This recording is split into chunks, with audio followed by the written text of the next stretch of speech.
পবিত্র কোরআনের ৫৫তম সূরা আর রহমান ৭৮ আয়াতের মক্কায় নাজিলকৃত এই সূরাটিতে রয়েছে এক অসাধারণ বার্তা ও মহান আল্লাহর অগণিত নিয়ামতের স্মরণ।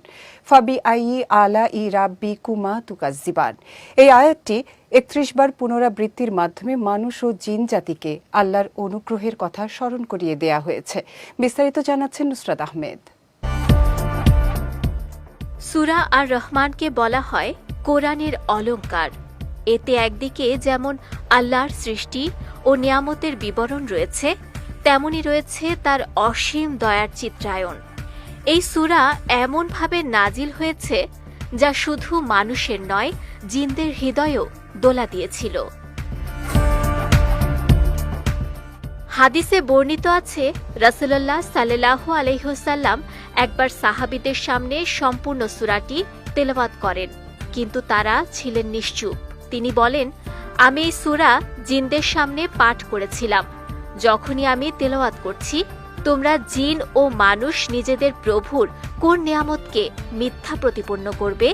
তখনই তারা বলেছে, হে আমাদের রব, আমরা আপনার কোনো নিয়ামতই অস্বীকার করছি না। আপনার জন্যই সমস্ত প্রশংসা। ইতিহাসে দেখা যায়, রহমান নামটি নিয়ে মুশরিকদের মধ্যে তৈরি হয়েছিল বিভ্রান্তি। ইবনে আব্বাস রাদিয়াল্লাহু তাআলা আনহু বলেন, যখন সূরা বনী ইসরাইলের আয়াত নাজিল হয়, তখন মক্কার কাফিররা প্রশ্ন তুলে, রহমান কে? তারা মুসাইলামা কাজ্জাবের নামে বিভ্রান্ত হয়েছিল।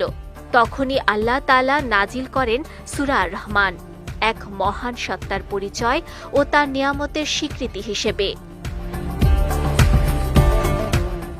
এই সূরার ফজিলত অসীম। আলী রাদিয়াল্লাহু তাআলা আনহু বলেন, প্রতিটি জিনিসের আলাদা সৌন্দর্য রয়েছে, আর কোরআনের সৌন্দর্য হল সূরা আর রহমান। যে কোনো সময় পাঠ করা যেতে পারে এই সূরা। এটি মানসিক অস্থিরতা দূর করে, রিজিক বৃদ্ধি করে এবং হৃদয়ে প্রশান্তি এনে দেয়। ইসলামী পণ্ডিতরা বলেন, সূরা আর রহমান শুধু মুখস্থ করার জন্য নয়, এটি বারবার পাঠের মাধ্যমে অন্তরে আল্লাহর দয়ার উপলব্ধি জন্মায়। বিশেষ করে প্রতিটি ফাবি আই আলাই রাব্বিকুমা তুকাজ্জিবান আয়াত যেন হৃদয়ের ভেতর প্রশ্ন তোলে, আল্লাহর কোন নিয়ামত অস্বীকার করব আমরা?